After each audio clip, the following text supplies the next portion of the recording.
bem-vindos a mais um episódio do Evcast. Para você que não me conhece, eu sou a Evelyn Quintana e esse é mais um episódio onde a gente vai falar sobre carreira e maternidade. Então, se você já gostou do tema, já viu quem é a nossa convidada de hoje, super especial, já deixe seu like, curta, comente, compartilhe com a família. Vamos aí pulverizar o Evcast sobre esse assunto tão bacana, né? Que é carreira e maternidade, com essa convidada especial, que é a Larissa Castro. Seja bem-vinda, Larissa. Obrigada, eu agradeço muito, viu, o convite. Para mim é uma experiência nova, né? Eu tô acostumada a estar aí no seu lugar entrevistando. Acho que eu nunca fui entrevistada num programa, você vai ser a primeira. É a primeira vez? Nossa, que responsabilidade a minha. Então, eu agradeço bastante a oportunidade, fico feliz de estar aqui. Eu que agradeço você aceitar o meu convite, a vir participar, contar um pouquinho da tua experiência aí na carreira, na sua maternidade. Eu, assim, sou uma grande admiradora sua, do seu trabalho, já te sigo há bastante tempo aí, já Obrigada. Te assisto na TV. Eu falei assim, gente, eu tenho que trazer a Larissa aqui para contar um pouquinho da experiência. Mas antes, gente, vamos lá, eu vou apresentar a Larissa, né, melhor para vocês. Larissa é jornalista, formada pela renomada PUC Campinas, pós-graduada pela prestigiada Casper Libero, olha que legal. Ela iniciou sua carreira como estagiária na EPTV e permaneceu lá por 18 anos. Isso, né, Larissa? Atualmente ela é host de podcast, ela tem um podcast chamado Pode Falar Mãe, muito legal, fala sobre insights de maternidade, fala tudo, né, saúde, enfim, tudo que vocês quiserem saber de maternidade, a Larissa traz lá no podcast dela. É esposa do Caio, mãe da Letícia de 3 anos e da pequena Sofia de apenas 6 meses. E a responsabilidade, como eu falei, de trazer uma jornalista aqui vai agregar bastante aqui no Evcast. Obrigada mais uma vez, Larissa. Obrigada a você.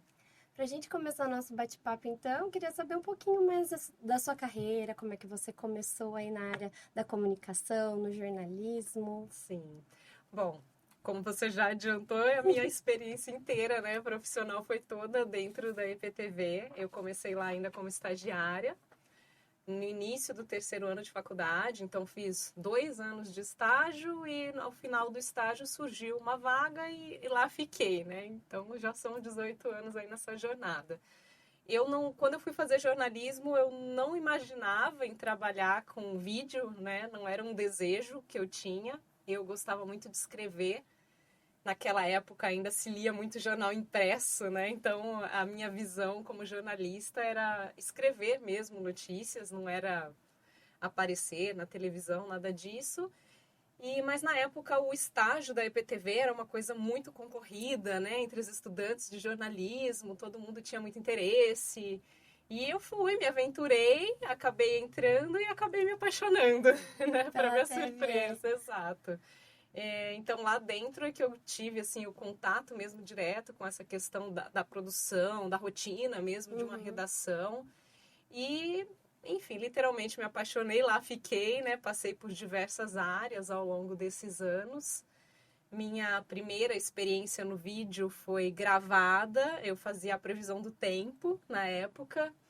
E a minha primeira experiência ao vivo já foi um jornal de 15 minutos. Nossa, já de cara assim, um jornal. De cara, era um EPTV Esporte. Na época era um jornal esportivo regional mesmo, era uma revista eletrônica, a gente chamava, da EPTV, que trazia assuntos assim fora do mundo futebol, né? Uma coisa mais assim, matérias de aventuras, de outras modalidades esportivas. E claro que eu fiz todo um preparo antes, gravei vários pilotos, fiz preparo com fono, teve todo aquele preparo para o vídeo, né, que era uma experiência nova para mim. Mas aí iniciei, o meu primeiro ao vivo foi então esse jornal e ele era todos os sábados. E você então se apaixonou pela TV e ficou assim... Como que foi pra você essa primeira aparição no ao vivo? Muito nervosa? Como que... Super, assim, ansiosa, eu lembro... Porque já aparecer na TV a gente já tem uma ansiedade. Ainda fazer um ao vivo, maior responsabilidade, né? Não, eu lembro que assim, foi uma sensação muito doida. Eu não dormi, claro, na noite anterior. Eu fiquei só pensando como seria o dia seguinte. Você era do tipo que fica treinando antes? Super, super. Os meninos que ficavam no estúdio comigo, que inclusive estão muitos ainda na TV até hoje, eles brincam comigo e falam, Larissa vinha aqui meia hora antes, ficava lendo esse TP aqui, e a gente tinha que ficar aqui junto, né, treinando junto com ela. E eu lembro que, assim, a hora que entrou a vinheta para entrar no ar, eu formigava inteira, assim, eu não sentia da cintura para baixo, assim, de tanto nervosismo, de tanta ansiedade. Mas eu acho que o Aquela TP descarga, salva a né? gente também, Com né? Não é uma certeza. segurança bem grande saber que tem ele ali, imagina. Sim, com certeza. Eu era totalmente presa ali ao TP, né? Os textos não era eu que escrevia, eram os editores, os fechadores do esporte, mas eu ficava um tempão antes lendo, várias vezes, treinando. E foi uma descarga enorme de adrenalina na primeira vez, né? Mas é claro, com o tempo a gente vai se acostumando, inclusive, a lidar com a adrenalina, né? A parte Uhum. boa desse jornal de esporte é que, apesar de ser ao vivo, não tinha aquela coisa de chegar em notícias de última hora, né? Não acontecia nenhum imprevisto. Então, é um jornal muito previsível, o que ajudava muito para uma iniciante, né? Eu Uhum. sabia como seria o jornal do início ao fim, não corria o risco de mudar nada no meio do caminho. Então, isso me trazia uma Uma segurança. segurança. O fato de eu dar aquela treinadinha já me Já ajudava ajudava. bastante. E dentro da IPTV, o que que você já fez? Já apresentou, então já foi repórter. O que mais Sim. que você fez lá dentro, assim, nessa área? Eu já passei praticamente por Por tudo. todos os setores. Como estagiária, eu iniciei, e também logo que fui contratada, eu comecei como todos começam numa redação que é na central de apuração. Então eu fazia as rondas, né? Ligava nas delegacias, SAMU, bombeiros de todas as regiões de cobertura, as cidades da região de cobertura da TV, para saber se estava rolando alguma coisa, alguma ocorrência que fosse destaque, que mereceria uma matéria, né? Matéria. Isso é um trabalho que até hoje funciona lá na nossa central de apuração, então eu iniciei fazendo isso e ajudando na produção de uma maneira geral, né? Os produtores, conforme iam fazendo as pautas, a gente ajudava a encontrar um personagem ou um especialista, enfim, eu comecei mesmo na apuração e na produção. Como eu já tinha essa experiência no vídeo e eu comecei a gostar muito disso, eu comecei a ter um interesse pela reportagem. E aí, quando surgiu a oportunidade, primeiro eu comecei a cobrir, né, algumas férias, não saía de férias, não acontecia alguma coisa, não tinha um repórter para ir, como sabiam da minha vontade, eu acabava indo. E aí, quando surgiu uma vaga, eu fui promovida a repórter e lá fiquei por longos anos, né? Mas na reportagem mesmo foram vários estágios. Com o passar dos anos, eu fui promovida a repórter de rede, que, para quem não sabe, é um repórter que é autorizado a fazer as matérias para a rede nacional. Então, quando tem algum assunto de relevância na região de Campinas, que seja relevância nacional para entrar no Bom Dia Brasil, Jornal Hoje, Jornal Nacional, Jornal da Globo, são os repórteres de rede que fazem. Hoje em dia isso já está mais maleável, quem está ali, né, Uhum. no acontecimento acaba fechando a reportagem. Mas na minha época era assim, você precisava ter essa autorização, né? Então eu me Entendi. transformei em repórter de rede. E depois, com o tempo, eu passei um período na IPTV de Ribeirão Preto, a minha família é de lá, então eu estava numa fase difícil, minha mãe estava enfrentando um problema de saúde, eu queria ficar mais perto da família, acabei indo para Ribeirão e lá eu comecei na apresentação de fato do Jornal Diário.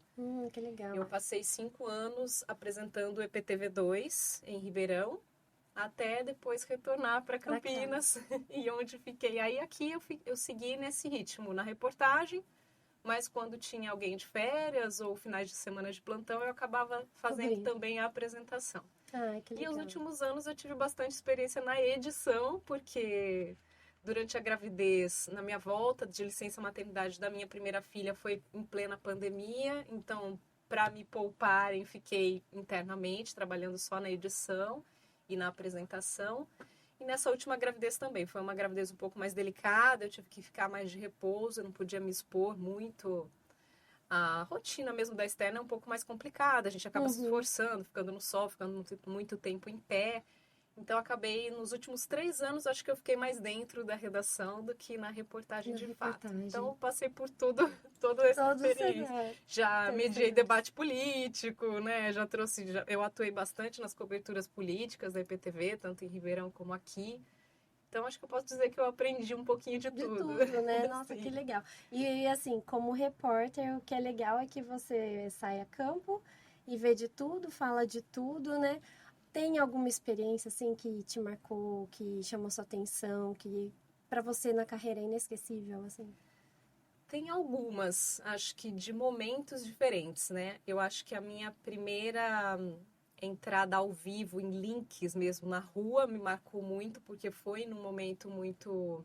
Eu tinha feito um link só, aquilo que você disse, né? O TP me ajudava muito quando era o jornal no estúdio, mas aí quando a gente vai para a rua fazer um ao vivo, a gente não tem mais esse script, né? Não tem nada para ler, então já é uma experiência diferente, então é uma coisa que me deixava muito nervosa. E eu tinha feito só um ao vivo até então, e foi, se eu não me engano, maio de 2009. Eu era muito iniciante mesmo na externa e teve uma greve muito grande de ônibus aqui em Campinas. Acho que a frota parou quase que 100%, foi um caos, assim, ninguém conseguia ir para o trabalho nem voltar. Os motoristas, os poucos que queriam trabalhar eram agredidos. Foi um cenário muito complicado. E eu literalmente me vi no olho do furacão, porque foi uma situação em que todos os repórteres foram para a rua e trabalharam quase que o dia todo, assim, 24 horas, porque estava uma loucura a cidade. E calhou de eu estar ali, não sei se no momento certo, né, na hora certa, eu estava no terminal central, quando um motorista foi agredido pelos colegas, foi feia a agressão, ele quase morreu. E foi aquele vucu-vucu, e eu que estava ali, vi tudo, e a gente tinha outras reportagens sendo produzidas nesse sentido, e eu acabei quase que ancorando o jornal do Terminal Central. Então, assim, a apresentadora, na época, Gabriela Fugita, ela abriu lá, deu uma boa noite, abriu o jornal, me chamou nesse link, e lá eu fiquei. Eu fui chamando as matérias, eu fiz toda a cobertura de lá, como se fosse um linkão, né, vamos dizer assim. Então, isso para mim foi muito marcante, porque eu quase não tinha experiência e, de repente, eu tive quase que ancorar o jornal de lá do terminal. Nossa, isso me marcou bastante. E aí teve coberturas um pouco mais tristes. Em Ribeirão, eu pude acompanhar o caso Joaquim, que foi o desaparecimento de um menino de 4 anos. No primeiro momento, tinha todo um mistério envolvido, a família não sabia onde estava, e depois descobriu que o padrasto tinha matado o garoto e foi encontrado o corpo no rio. Então, foi um caso de grande repercussão, e eu fiquei entrando nos jornais de rede por 10 dias ininterruptos falando desse mesmo caso e acompanhando a reconstituição, a prisão do padrasto, o depoimento da mãe. Foi um caso bem pesado, assim, que É difícil fazer bastante. Casos assim, né? Eu acho. Com certeza. A gente acaba, assim, sei lá, a gente tenta não se envolver, mas, Sim. né? Não, mas não tem como, né? Eu falo que a gente, como profissional, a gente tem que saber, claro, ter a postura de ouvir os dois lados, de ser imparcial, mas nós somos seres humanos, né? Não tem como não se envolver com a notícia e não se sensibilizar com a dor de uma família numa situação como essa.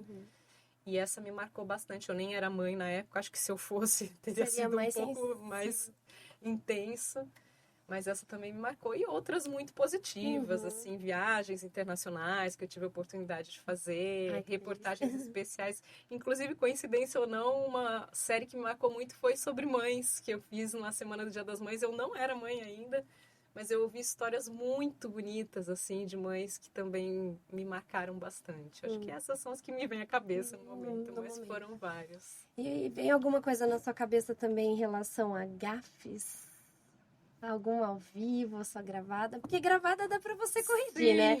Agora, ao vivo, já aconteceu alguma coisa que você ficou arrependida depois, que você ficou até sem dormir, assim, eu acho que arrependida não, mas aconteceram, assim, coisas, tipo, no próprio EPTV Esporte, uma vez estourou uma lâmpada quase que na minha cabeça, assim, e eu dei um pulo ao vivo enquanto eu tava falando, foi cômico. Já aconteceu de, apresentando o IPTV2, a reportagem voltar antes do que eu estava prevendo e eu estar, ou de repente, arrumando cabelo, fazendo algum comentário, né, com alguém ali comigo no estúdio, mas acho que nada, assim, muito marcante. Acho que uma que me marcou muito não foi nem gafe. Foi uma situação de um boletim que eu tive que entrar ao vivo e eu não sei o que eu estava fazendo, que eu fiquei super atrasada, eu saí correndo pro estúdio para entrar porque já estava na hora e eu cheguei completamente sem fôlego. Então, e eu tinha que falar uns 2 minutos sem parar. Então, eu fui falando e foi ficando aquela voz assim, eu fui perdendo, e conforme eu fui perdendo a voz, eu fui ficando mais nervosa ainda. Então, aquela entrada pra mim foi bem intensa. Acho que é o que mais me marcou, assim, foi a gafe principal. Sorte que na época a internet não era não bombava tanto, né? Senão eu tinha virado meme, com certeza. Ai, que legal. E deixa eu te perguntar, você já então passou por várias áreas, vários setores dentro do IPTV, cargos, né, e tal. E tem o Pode Falar Mãe, que começou ali, começou com um quadro, como que foi? E como que ele começou? Foi a partir da sua maternidade que você se interessou mais por esse assunto? Sim. Explica pra gente como que nasceu o Pode Falar Mãe. Pode Falar Mãe, eu digo que é um outro filho, né? Meu filho homem. Eu sou mãe de 2 meninas, mas ele nasceu com certeza a partir da maternidade. Eu já era mãe da Letícia. E durante a minha primeira gravidez, eu comecei a pesquisar muito assuntos, né, relacionados à maternidade, para entender um pouco desse universo, para estudar sobre amamentação, sobre parto.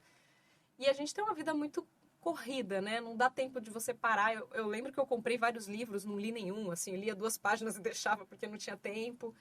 E aí eu comecei a buscar, foi uma época em que estavam começando ainda os podcasts. As pessoas não falavam muito sobre podcast, mas já existiam alguns disponíveis e eu comecei a ouvir alguns sobre relatos mesmo de mães. E aquilo me trouxe uma necessidade, assim, de trazer algo profissional. Eu ouvia muito bate-papo, trocas de experiências, que é uma coisa que agrega, claro, a gente saber, né, o que outras mães viveram. Mas faltava, assim, para mim, pessoas que tivessem estudado para aquilo, falando, sabe? Eu falava, mas eu quero saber o que um profissional tem a me dizer sobre a amamentação, o que um profissional tem a me dizer sobre o parto. E aí fui tendo essa ideia, mas, assim, só uma ideia, não tinha ainda muito saído da minha mente e, coincidentemente ou não, a EPTV abriu um espaço para novas ideias. A diretoria, durante uma conversa, um encontro de jornalismo que a gente teve, disse que estava aberta a novas ideias, a novas propostas, novos projetos. Se alguém tivesse alguma ideia, eu poderia apresentar. E aí foi na ocasião que eu apresentei para a direção a ideia, eu amadureci, conversei com a minha colega Luana Cesarini, que está comigo no Pode Falar Mãe. A gente montou um projeto mesmo, mais robusto, e apresentou para a direção, e eles toparam. E aí a gente começou, em abril do ano passado, a gravar como uma parceria mesmo com a emissora. Não tem relação com o jornalismo diário. A gente acabou fazendo algumas reportagens sobre o mesmo tema, como uma divulgação mesmo do podcast. É por isso que eu perguntei se era um quadro, porque eu cheguei a ver algumas reportagens e vinha lá, Pode Falar Mãe, né, e tal. Eu falei assim, deve ser algum quadro Não era novo. um quadro. A gente fez algumas reportagens no início para divulgação mesmo do podcast. E aí depois começamos, aí que a coisa embalou um pouquinho mais, aí a gente criou o canal, né, do YouTube, criamos as redes sociais, e aí começamos a investir mais aí no podcast, que agora é o meu foco principal, né? Que legal, eu acompanho, eu ouço todos lá, assisto. Legal. Muito bacana, a gente se inspira. Procura trazer um pouco de tudo, né? Sim. Assim, relacionado, claro, à maternidade, mas ao desenvolvimento infantil de uma forma geral.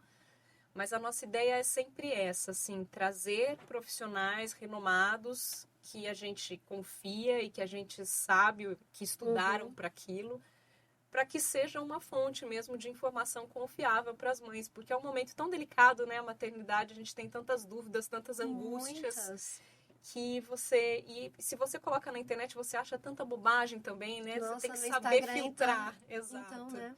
Então, assim, às vezes algumas coisas que se colocam ali com a ideia de ajudar acabam até confundindo ainda mais as mães e tal. Nossa ideia é tentar trazer um rumo, um norte e esclarecer aí, colocar os pingos nos is. Exatamente, eu acho isso super importante, até porque teve uma época que durante o primeiro ano dos meus filhos, eu até parei de abrir o Instagram, fiquei 3 meses isoladas, assim, porque eu tinha muitas dúvidas e tal, e eu ia ali acompanhando algumas pessoas, que eu falava assim, meu Deus, mas olha só o conflito de ideias, você segue, às vezes, até alguns profissionais, né? E eu falava assim, não, isso tá confundindo a minha cabeça, eu vou levar minha maternidade por enquanto, do jeito que tá rolando, fluindo, vou seguindo aqui, porque às vezes confunde. Então, o que você falou é interessante, buscar pessoas qualificadas para falar de determinados assuntos, né? Acho que isso é importante para não confundir a cabeça de ninguém. É o que você comentou também, assim, às vezes os próprios especialistas têm opiniões muito contraditórias. Eu lembro que para escolher pediatra para minha filha foi um sofrimento. Eu passei por 4, 5, porque quando eu começava a gostar e vinha alguma gafe, alguma coisa que eu falava, isso que ele está falando não faz o menor sentido. Aí mudava. Então, assim, muitos profissionais, infelizmente, também não estão atualizados, né? E então a gente tenta fazer um trabalho bem criterioso na seleção dos escolha. entrevistados para isso mesmo, para a gente ter a certeza que são pessoas que estudaram e que estão atualizadas, né? Que isso também não é tão simples, parece muito simples, mas não é tão fácil de encontrar mesmo hoje em dia, infelizmente. Entendi. E conta pra mim um pouquinho então da sua experiência como mãe, né? Sua primeira filha veio aí bem na pandemia. Como que foi? A sua filha foi planejada, não foi? Foi super planejado. Eu sempre quis ser mãe. E logo que eu casei, eu falei, não quero esperar muito, porque eu já tinha, né, uma certa idade. Eu casei com 33 anos, então eu falei, se eu esperar muito, vou ficar, né? Eu já sabia que eu queria ter mais de um filho. Então, logo já engravidei e graças a Deus não tive nenhuma dificuldade, parei de tomar anticoncepcional e ela já veio rapidinho. Mas é uma loucura, né? É um turbilhão. Uma coisa é o nosso desejo, né? E a outra coisa é a gente viver na prática. Literalmente isso que eu falei da gente não ter tempo, a gente parece que tem que descobrir a roda com o carro andando, né? Eu lembro que eu, inocente, pensava, eu vou ficar 5 meses em casa, nossa, eu vou comprar um monte de livro, eu vou ler, eu vou estudar. Sabe nada, inocente, né? Exatamente. Hoje eu falo, gente, também eu dou fiz isso. risada de mim mesma, né? Assim, mal tinha tempo de escovar os dentes, de tomar banho, quanto mais estudar a respeito. Eu lembro que o meu marido, na época, também comprou livros pra mim, assim, como se eu fosse ler. Ele, enquanto você estiver amamentando, vai lendo. Eu falei assim, imagina, Imagina, não é tão consegue. simples. Às Não, vezes e mãe de gêmeos aí. de gêmeos, às vezes você tá amamentando, você dorme junto. Não sei você, se dormia Não, amamentando, né? com certeza. É um cansaço, assim, eu falo que as nossas definições de cansaço são atualizadas Extremas. diariamente, né? É uma loucura, uma montanha-russa. E no nosso caso ainda veio logo a pandemia na sequência, que deixou todo mundo muito inseguro, né? A gente ficava desesperada. Meu marido pegou Covid logo no início e se isolou na casa da minha sogra, e eu sozinha com a bebê em casa, morrendo de medo que ela tivesse pego, que eu tivesse pego. Aí foi um turbilhão aí, né, de sensações não positivas, infelizmente. Mas a maternidade me transformou muito, né? E aí foi aí que veio. Eu comentei de eu ter tido a ideia do podcast na gravidez, mas eu só consegui colocá-lo em prática depois que a Letícia já tinha nascido, eu já tinha voltado ao trabalho e eu ainda sentia essa necessidade e via essa oportunidade.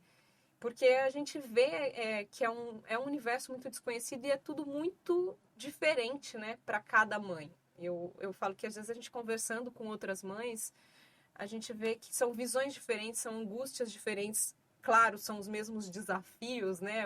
Tem muitas coisas em comum, a gente sempre se identifica com outra mãe, mas cada uma tem a sua luta diária, né?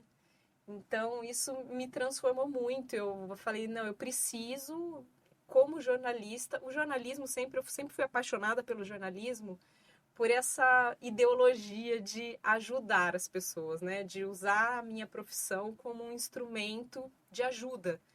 E aí eu vi, nesse caso, a necessidade de ser um instrumento para ajudar mães, porque eu acho que as mães não recebem o olhar que elas merecem receber nesse momento tão complicado, sabe? É um peso muito grande, é uma culpa muito grande, é uma sobrecarga muito grande, né, em cima da mulher quando o assunto é maternidade. Então, a gente precisa se ajudar e é isso que eu tento fazer, né, Com diariamente. certeza. E fala pra mim, qual que foi, assim, o maior desafio que você teve na sua primeira filha, com a sua primeira filha, assim, né?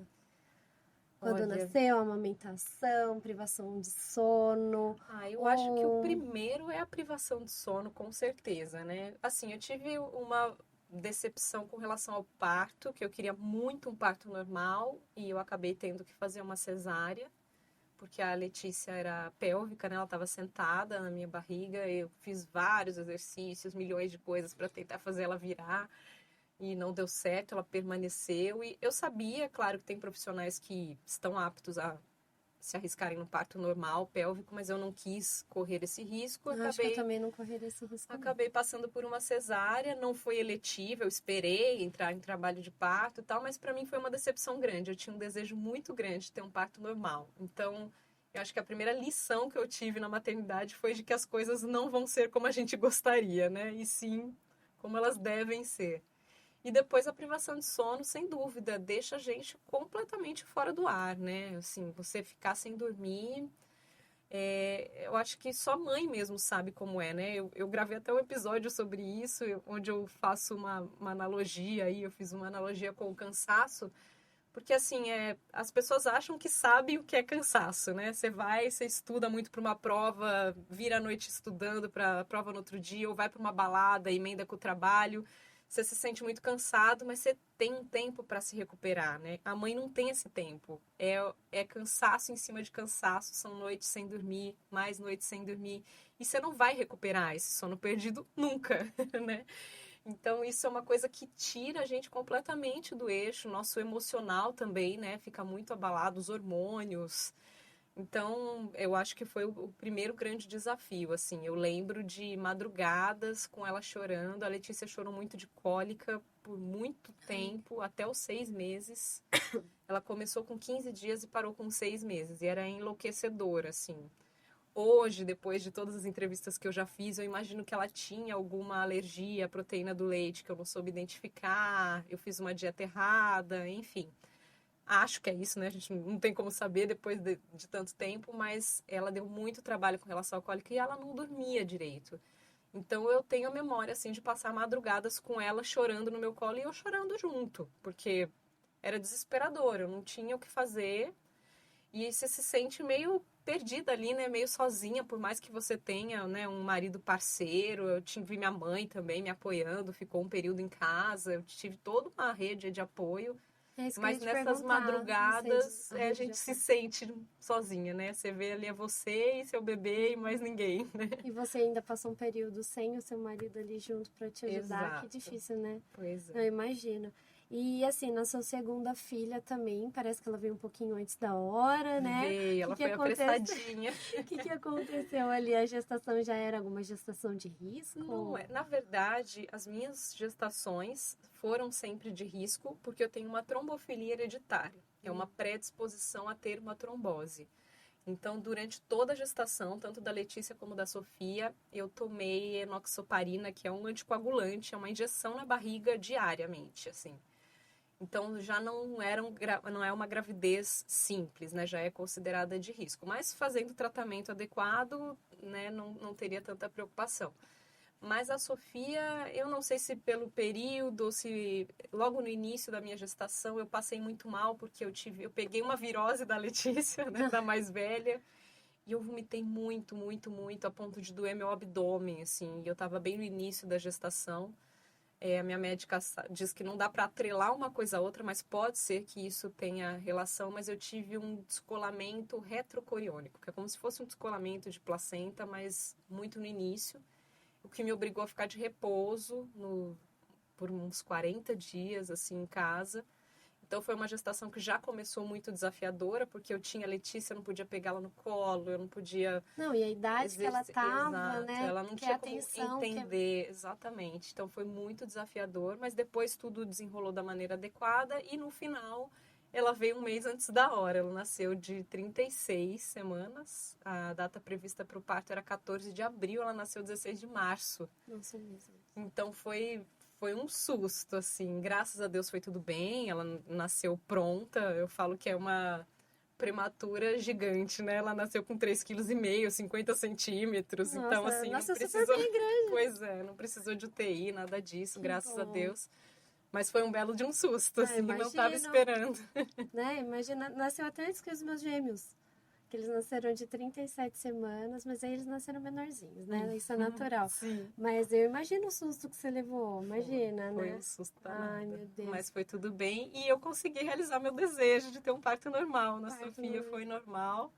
Eu tive toda uma equipe me acompanhando, uma enfermeira, uma doula. Foi bem do jeito que eu quis, Isso que eu ia assim. falar, foi exatamente como você sonhou, como você planejou. Foi, graças a Deus foi tudo bem. Assim, eu acho que Dor de parto normal. Pois é, eu não imaginava como seria, né? A gente não sabe porque o primeiro eu não cheguei a entrar no trabalho de parto ativo, eu apenas comecei a ter contrações, mas como eu sabia que ia ser cesárea, eu já fui para cesárea, então não tive muitas dores. E nesse foi uma loucura, assim, né? Eu falo que eu nem Quantas posso ser horas? muito sincera, porque senão desestimula as mulheres A terem parto normal. Foi relativamente rápido. As contrações começaram às 6 da tarde, ela nasceu meia-noite e 20. mas foi bem intenso, assim, no trabalho ativo de parto, as 2 últimas horas eu não tinha intervalo entre as contrações, assim, era menos de 1 minuto entre uma e outra. Eu não consegui sem analgesia, eu pedi analgesia, mas graças a Deus foi tudo bem, assim, foi só a loucura da dor mesmo, mas tudo correu Ai, que bom. certinho. E você estava já de licença nesse período, já por alguma intercorrência ou ainda estava atuando, trabalhando? Eu tava com um atestado de 15 dias, justamente porque ela era grande, eu tava com uma barriga enorme. Eu brinco que eu falo que eu parecia grávida de Taubaté, assim, porque era uma barriga muito gigante, tipo, muito maior do que a da Letícia. E eu tinha bastante líquido. E nos ultrassons, eles têm aqueles percentil, né, de referência. Ela estava sempre assim, o normal seria entre 10% e 90%, dando um parâmetro aí para as futuras mamães que estão acompanhando. Ela ficava em 95%, 97%. Então, eu já estava afastada pelo risco mesmo dela vir antes da hora. Entendi. E, de Então, fato, já foi veio. preparada. Que bom que foi visto antes, né? Sim. Larissa, agora me conta. Como que você pode me explicar? Como era a Larissa de antes de ser mãe e a Larissa depois de ser mãe? O que mudou na sua vida, na sua personalidade, enfim? O que mudou na Larissa? Ai, mudou tudo, né? Tudo, completamente. Eu acho que a maternidade transforma a gente por completo mesmo. Eu não consigo, assim, nem lembrar de como era a Larissa, que não era mãe. Mas eu acho que a gente muda, de uma maneira geral, as nossas prioridades mesmo, né? O nosso foco, os nossos objetivos. Tanto que, recentemente, eu fiz uma mudança drástica na minha carreira, né? Deixei o jornalismo diário. Depois de 18 anos, eu saí da minha atividade aí diária na redação, justamente para ter mais tempo para elas, porque era uma loucura, né? Assim, a rotina de uma redação, e principalmente na reportagem, exige da gente demais. A gente não tem horário fixo, a gente trabalha feriado, a gente trabalha final de semana. E isso para uma mãe é muito difícil. Tem muitas mães lá dentro, claro, outras repórteres com 2 filhos também, como eu, que eu falo que sempre me inspirei nelas, né, para dar conta do recado. E se a gente quiser, a gente dá conta do recado, não é uma coisa impossível. Mas no meu caso, eu acho que chegou um momento que eu falei, não é isso, né? A minha carreira, eu já conquistei muito do que eu queria até aqui, o meu foco agora é outro, mas ainda tenho a paixão pelo jornalismo, então assim, eu acho que foi um momento de mudar os rumos para me adequar, tanto profissionalmente falando, porque o jornalismo também se transformou demais ao longo dos anos, né? De quando eu iniciei para agora é outra realidade. Então eu já comecei a não ver mais no jornalismo diário, das notícias diárias, a paixão que eu tinha antigamente. E, principalmente, um dos grandes motivos seria esse, não estar presente com as minhas filhas nos momentos importantes, assim. A Letícia, por mais que ela tenha 3 anos, você vai saber bem o que eu estou dizendo, eu falo que a agenda dela é mais complicada que a minha, né? Escola, Vários atividade. eventos na escola, aniversário de coleguinhas, coisas que parecem muito simples, muito bobas, assim, mas que a gente vê o quanto eles ficam felizes da gente estar presente. E passa muito rápido, né?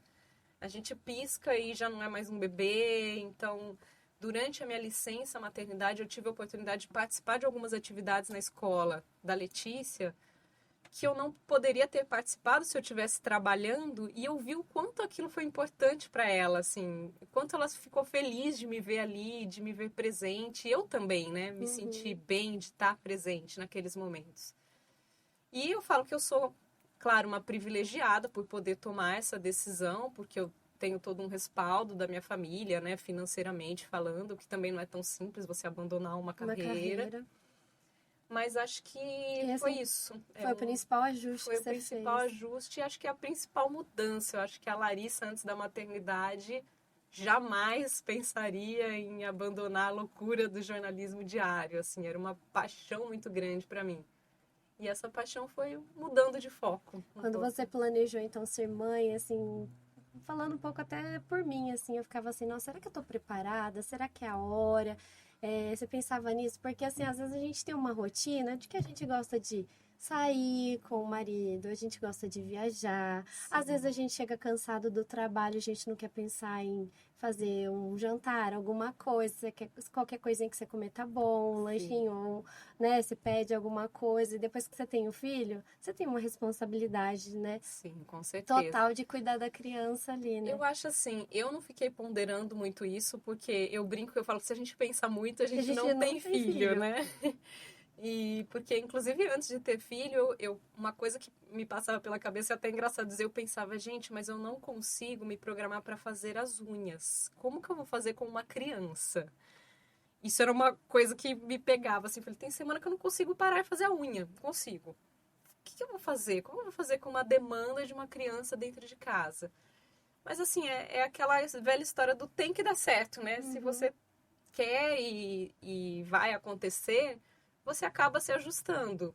Na loucura ou não, a Letícia, no lado da pandemia, trouxe, se é que eu posso dizer, um lado positivo, foi que o meu retorno ao trabalho foi muito gradual por conta da pandemia, depois da licença da Letícia. Terminou a minha licença, a gente estava no auge da pandemia, então eu ainda fiquei 3 meses trabalhando em casa. Depois eu voltei com a jornada reduzida, trabalhando só 5 horas. Então eu fui voltando aos poucos, né, o ritmo. Eu voltei bem ao que meu algumas ritmo pessoas real. falam que, de certa forma, a pandemia trouxe alguns benefícios para algumas Sim, pessoas. No caso, você ainda pode curtir sua filha mais um exatamente. pouco. Quando eu voltei à minha rotina normal, a Letícia já tinha mais de um ano. E coisa que agora com a Sofia foi totalmente diferente. A Letícia só foi para a escola com 2 anos, até porque nem tinha escola aberta. A Sofia, com 5 meses, eu tive que deixar na escola num período integral e ir para a loucura de não saber que horas que eu ia chegar em casa. Então, Uhum, isso também pesou muito, né? Com certeza. Mas a gente, assim, se ajusta, dá certo. Mas eu acho que o ponto principal é você pensar no quanto isso vai ser pesado para você, né? O quanto uhum, isso vai interferir no seu relacionamento com seus filhos, com a sua família. uhum. Acho que isso é importante. Você comentou então que se desligou do jornalismo, agora está focada aí com o podcast, Pode Falar Mãe. Esse podcast, ele começou dentro da IPTV. Como que vai continuar agora? Você tem uma parceria com eles? Como que ficou essa parte de Sim, ele trabalho? continua dentro da IPTV. A gente tem um contrato de parceria, então eu continuo indo à emissora 1, 2 vezes por semana para a gravação do podcast, com toda a estrutura, né, que a emissora oferece. E é isso, a gente fez uma parceria, né? Eu não sou mais funcionária, mas entro como parceira nesse sentido, para tocar exclusivamente o podcast. Ah, que legal. Que bom que conseguiu Sim. continuar lá, uma equipe toda Com certeza, até trabalhando porque com assim, a você, ideia né? foi minha, mas teve toda uma equipe lá dentro envolvida, né? Muita gente participou dessa Quem começou com criação, você. do nascimento desse filho, né? Eu Uhum, falo, então tem muita gente envolvida, né? Até injusto eu dizer que é o meu podcast, porque a ideia foi minha, mas são muitas pessoas envolvidas para envolvidas. colocar em prática. Legal. Deixa eu voltar um pouquinho aqui, falando um pouquinho da criação de filhos, né? Porque eu vou falar de um desafio que eu tenho, que é a Uhum. idade dos 2 anos. Eu queria saber se você viveu esse desafio também com a Letícia, que é o chamado Terrible Two, os Uhum. terríveis 2 anos. Você Sim. viveu esse momento desafiador? Olha, eu Porque vivi. muitas mães vivem, outras falam que levou de boa, bem tranquilo. Eu não levei de forma muito tranquila, não, ainda mais com dois. Agora eu queria saber se você vivenciou esse momento aí na sua vida. Olha, eu vivenciei e eu falo que ele se estendeu, viu? Não ficou parado nos 2 anos, não. Eu tenho uma amiga que ela fala, eu concordo, ela fala que é o Terrible Two, Horrible Three e o Fucking Four. Ai, Porque não meu Deus, eu para, acho que né? é isso Parece que mesmo. os anos vão passando e as birras vão piorando, Vou né? continuando. Não, eu vivi sim, a Letícia, e principalmente, acho que por ter sido uma criança de pandemia, ela tem até hoje umas birras muito fortes de criança mimada. Porque ela foi a primeira neta dos dois lados. Ela ficou por 2 anos sendo o centro das atenções, a única criança da família. Então, quando a rotina voltou ao normal e ela começou a ir para a escola e entrar em contato com outras crianças, foi nessa fase dos 2 anos e foi bem desafiador, assim. Ela fazia muitas birras. aquelas birras que a gente, quando não é mãe, olha assim, né? Tipo a criança se jogando no chão do shopping, sabe? Nossa. Você fala, nossa, que horror, olha aquilo. Sua mãe não faz nada. Pois é, a gente passa de novo. Porque ser mãe também é o eterno cuspir pra cima e cair na testa, né? Tem isso também.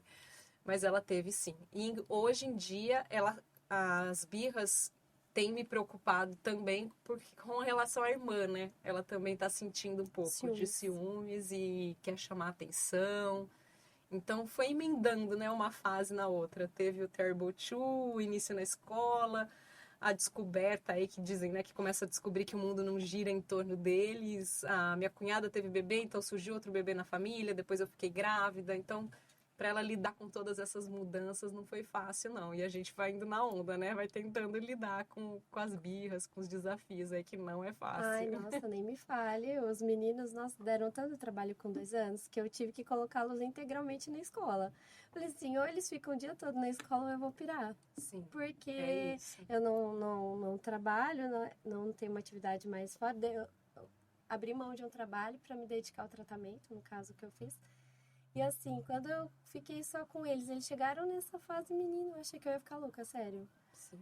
Porque não é fácil, a maternidade por si só já traz muitos desafios. Aí, cada fase que você acha que você venceu, né? Começo da privação do sono, né? Vem vindo etapas e você fala assim, nossa, ufa, passou. Aí quando vê, começa outra mais difícil ainda. Não, nem não fale. É uma atrás da outra. E as pessoas que já têm filhos adolescentes ou adultos falam assim, calma, espera chegar até os 10 anos, chegar aos 12, quando fizer 18. Eu falei, você tá me animando muito. Eu tenho amigos que brincam, assim, até chegava na redação reclamando de alguma coisa. Ai, hoje aconteceu isso, aconteceu aquilo. Eles falavam, nossa, esse períodozinho aí, né, de janeiro a dezembro para as crianças é complicado. Aí o outro falava, então, e essa fase do 0 aos 30, menina, é terrível, né? Não é? É isso, só vai mudando. Né? Os perrengues, as preocupações não acabam. E a gente, é um mundo muito cheio de regras também, né? Nós nos cobramos muito, como mães também, para tentar seguir à risca todo o beabá aí da maternidade. Eu acho que isso também é complicado. A gente tem que parar um pouquinho e entender o que é a regra, o que seria o ideal e o que é possível, né? Isso foi um aprendizado também que eu demorei para adquirir aí nessa jornada da maternidade. A gente fica sempre buscando o ideal e não vai ter o ideal, né? Não vai ter um momento que você vai ligar a tela para ficar tranquila. Vai ter um momento que você vai gritar porque você está fora do eixo, você está estressada, você sabe que aquilo não é o ideal, depois você fica se culpando, se martirizando, mas vai acontecer. Eu acho que é o que mais acontece, né? Eu converso com várias mães, algumas até amigas psicólogas, assim, que falam, não adianta você vai se culpar, isso é natural, né? Você vai chamar atenção, vai dar às vezes um tapinha no bumbum da criança ali. É natural, a criança faz arte, faz birra e assim, não se culpe por isso. Porque quantas vezes eu já briguei com os meninos e fui dormir arrependida, sabe? Tipo, pelo que eu fiz. Esses dias eu tava até conversando com uma tia minha, ela falou assim, nossa, teve um dia que o meu marido brigou com meu filho, chamou a atenção dele, no outro dia ele ficou tão arrependido que ele deu 10 horas da manhã, foi na escola buscar ele pra levar ele pra tomar um sorvete. E ele, pai, o que aconteceu? Porque, tipo, a criança nem lembra mais o que aconteceu às vezes.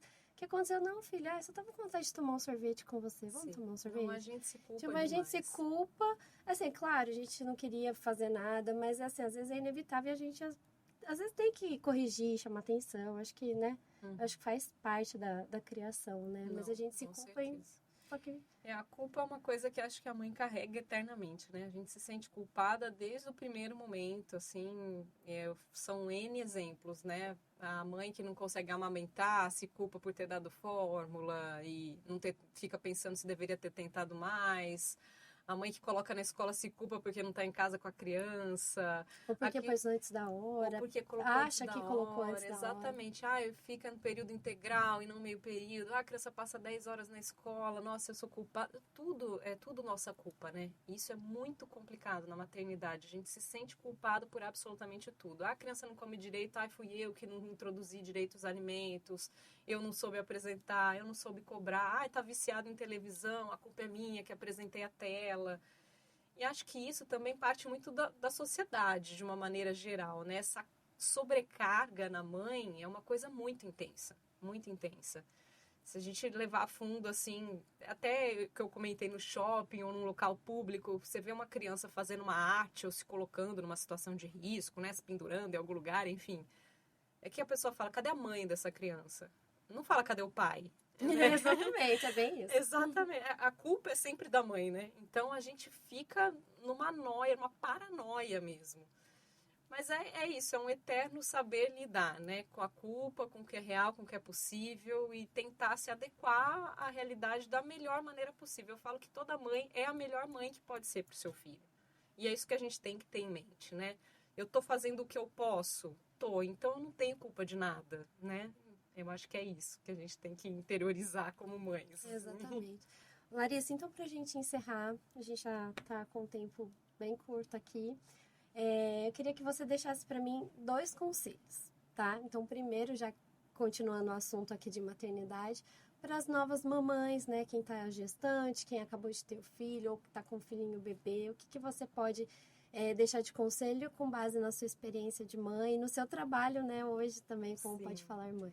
Eu acho que para as mães que ainda estão grávidas, cujos bebês ainda não nasceram, o principal conselho é estude, se informe, tenha conhecimento de todas as etapas aí do desenvolvimento, porque a informação salva nesse momento, né? São muitos pitacos, são muitas opiniões, vai sempre ter alguém te apontando o que fazer, o que não fazer. É a mãe, é a avó, é a sogra, a vizinha, são as amigas. Tem muitas opiniões e você que tem que saber o que fazer. Você, com base no que você entende, no que você estudou, é claro que é muito importante ter ajuda, mas eu acho que estudar faz parte e vai te ajudar demais. Você ter pelo menos assim uma ideia básica do que vai acontecer para não ser surpreendida, porque às vezes a gente se desespera com situações que são muito corriqueiras. Eu falo que no segundo filho, o bom do segundo é isso, né? O choro já não é mais tão desesperador, porque a gente sabe que é apenas uma reclamação de algo que está acontecendo, a criança não vai morrer porque está chorando. Enfim, é só um exemplo, mas acho que o principal conselho para as crianças que não nasceram ainda, as mães que ainda estão grávidas, é estudar, é se informar. E para as que já estão aí na jornada, que a gente sabe que não é fácil, né, que não dá tempo, eu acho que é isso, é ter a consciência, não tentar se levar pelas redes sociais, porque é uma armadilha, assim, é uma fonte de gatilhos, assim, para o nosso desespero, porque nas redes sociais todas as mães são maravilhosas e a maternidade é um mar de rosas. A maternidade é ultra romantizada. Então, é ter consciência do que é uma maternidade real, do que é a entrega, dos desafios que você vai encarar e que ter filho não é simplesmente tirar uma foto tomando um sorvetinho, amamentando, achando que o amamentar é uma coisa super linda e tranquila, que você não vai ter dores, que você não vai enfrentar problemas. Então, acho que é isso, não se deixar levar pelo que você vê, pela romantização da maternidade. É entender que existe aí um longo caminho, né? E uma grande distância entre o real e o possível. É isso. Entendi. Obrigada. E agora eu quero te pedir um segundo conselho, que é, como a gente falou aqui, de carreira e maternidade, para quem está ingressando na carreira aí de comunicação, né? O que você pode deixar de conselho para os novos jornalistas ou atuantes da área de comunicação? Eu acho que é ter sempre a consciência do seu papel e do peso do que você vai falar, porque as pessoas ainda veem os jornalistas como as pessoas que trazem a verdade. Então, isso é uma responsabilidade muito grande. Então, é não sair divulgando e falando, ainda mais hoje em dia com essa facilidade das redes sociais, se policiar para trazer informação de qualidade. Não se atropelar, não querer falar as coisas antes de serem checadas, não trazer informações sem estar baseado em fontes seguras, ter consciência do seu papel real e da sua importância na vida dos outros. É fazer o papel de quem está ali para ajudar e não para confundir. Acho que é isso. Tá certo. Então essa foi a entrevista com a Larissa Castro. Vamos encerrar aqui na câmera central.